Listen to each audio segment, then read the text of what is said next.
¿De dónde venimos y para dónde vamos?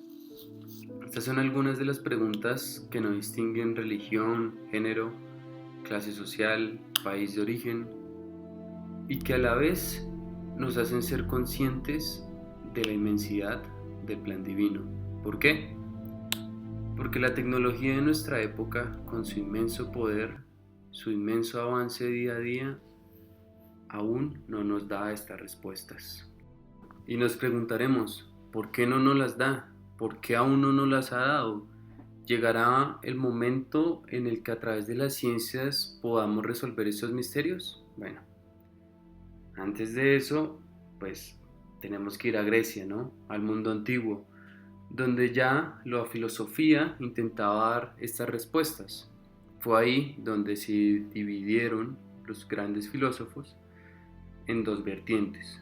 Por un lado, los materialistas y por otro lado, los espiritualistas. Los espiritualistas afirmaban que hay un mundo más allá de los sentidos, que hay un mundo que no percibimos y que allí van las almas después de la muerte. Uno de sus grandes exponentes, quien sentó la base para toda la cultura occidental, fue Platón, cuyas ideas al día de hoy resuenan con el cristianismo. Por otra parte, tenemos a Leucipo, a Demócrito y otros, quienes afirmaban que el mundo se reduce a lo meramente material y que el mundo ideal, ¿no es cierto?, que el mundo de las ideas propuesto por Platón no existía.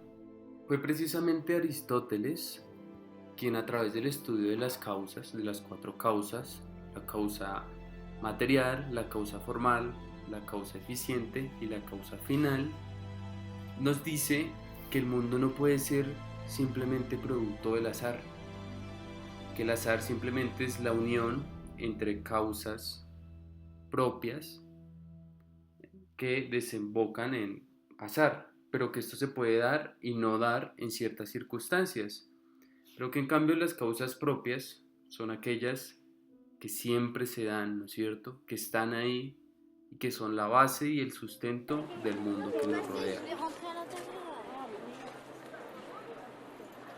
El materialismo sentó las bases de la ciencia moderna. Es algo positivo. No se trata de atacar directamente a las ciencias o al materialismo.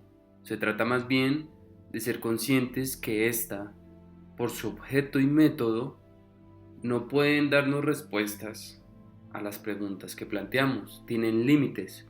De no aceptarlo, de no aceptar esas posturas, de no aceptar estas conclusiones, caeríamos en los reduccionismos que tanto daño le han hecho a la humanidad.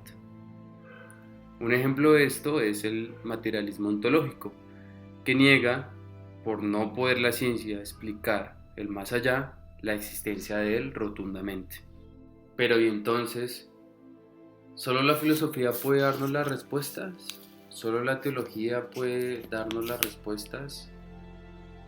¿La ciencia no nos puede ayudar? Mariano Ortigas nos propone la interdisciplinariedad, el trabajo entre estos saberes en conjunto que nos permita cada día acercarnos más a la verdad. Bueno, entrando en materia, ¿de dónde venimos?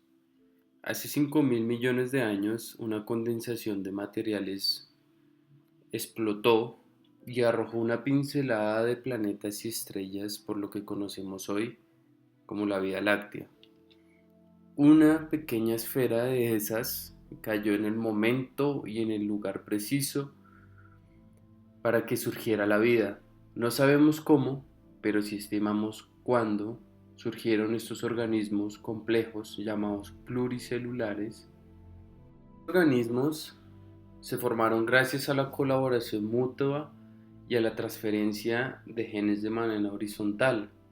Llegaron entonces a formar seres más complejos que partieron de un nivel subatómico hasta llegar a un nivel celular y ser la base de toda la vida en la Tierra.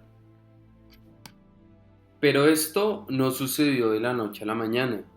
Como lo afirma Mariano Ortigas, fue un largo camino en el cual, ahora sí citándolo, los organismos más simples son los más antiguos, de origen remotísimo, muchos de los cuales subsisten con algunas variaciones en función de lo que hayan cambiado las condiciones ambientales.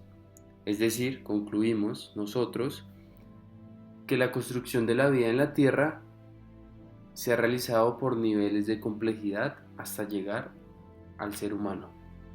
El desarrollo de estos niveles de complejidad y su despliegue en todas las diferentes especies nos llevan a preguntarnos precisamente pues, sobre las teorías de la evolución biológica. Es acá donde entra Linneo y Lamarck a contribuir en el panorama. Por una parte, Linneo afirmaba que las especies eran determinadas desde su creación, es decir, que el perro siempre ha sido perro y sus variaciones son mínimas y dependerán sí del entorno, ¿no es cierto? ¿Qué quiere decir esto? Que el perro podrá tener más, menos pelo, pero que su esencia de ser perro siempre ha existido, ¿no? Siempre se le fue dada. Por otro lado, tenemos lo que fue las teorías de la evolución propuestas por Lamarck. Lamarck propone, por otra parte, la idea de que los seres vivos no son determinados, sino que su desarrollo va a depender de la función que desempeñe el órgano. Un ejemplo claro que él pone es el de la jirafa, y como estas en principio pues tenían un cuello corto, ¿no? Al momento de sus antepasados buscar en las copas de los árboles las mejores hojas, pues se fue dando progresivamente y se fue transmitiendo estos genes de generación en generación hasta llegar a las jirafas que conocemos actualmente. Entonces, ¿de dónde venimos? Pues la respuesta materialista sería que venimos del mono, ¿no es cierto? Pero ese salto del hombre al mono, ¿cómo se dio? Pues acá el autor nos menciona la encefalización, cómo el ser humano fue creando su entorno, desarrollando herramientas, modificando palos, piedras, y cómo pudo llegar de eso a vivir en comunidad, a complejizar su sistema de lenguaje, de comunicación, la misma sociedad en la que vivía, ¿no? Como por ejemplo sus crías al nacer, la cría humana es una cría indefensa que no puede sobrevivir si no es con los cuidados, la enseñanza de los padres, en ese caso pues de su comunidad, ¿no? Entonces, vemos acá la colaboración, los fuertes lazos, ¿no? Que se iban generando. Es acá donde Mariano Artigas nos habla, ¿no? Nos menciona de que todo ello es prueba de lo que se denomina el salto espiritual, la conciencia, el percibirnos a nosotros mismos como seres individuales que piensan, sienten. ¿Qué camino tomó la naturaleza para llegar el hombre a ser el hombre?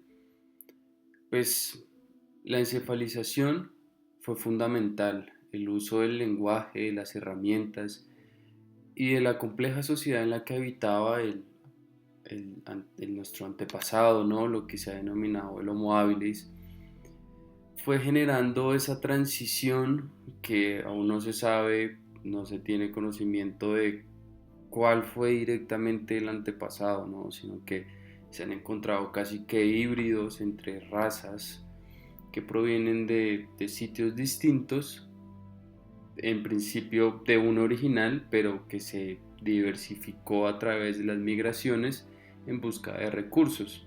Pero bueno, hablando de la encefalización, básicamente fue el fenómeno que ocurrió debido a ese uso de herramientas de la vida en sociedad, del uso del lenguaje, la cual, pues bueno, como ya lo decía Lamarck, generó un uso excesivo, ¿no es cierto?, de ciertas zonas del cerebro asociadas con el lenguaje que desplazaron, se puede ver en las imágenes dadas por el autor, acá hay algunas, cómo el cerebro humano se fue desarrollando, ¿no? En especial su corteza prefrontal, ¿no?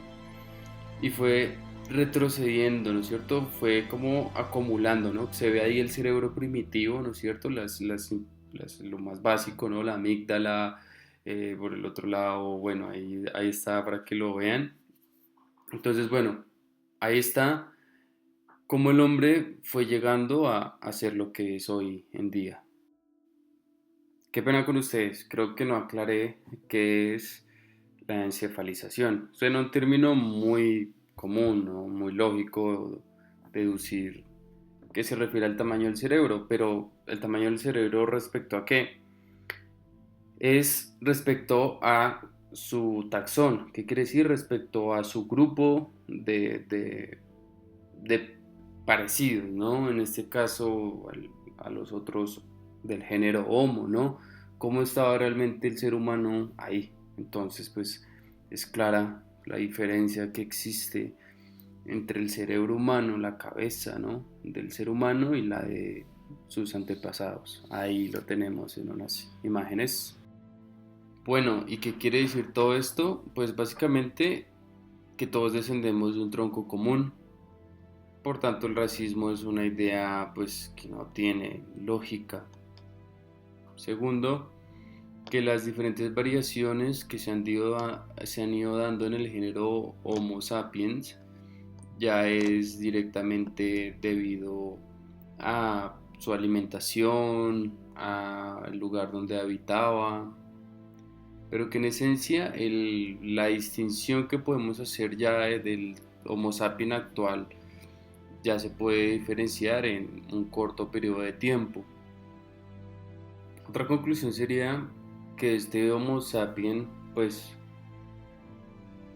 la evolución, la biología, la ciencia, como ya lo dijimos, no puede dar respuestas al origen de este hombre, ¿no? De dónde venimos.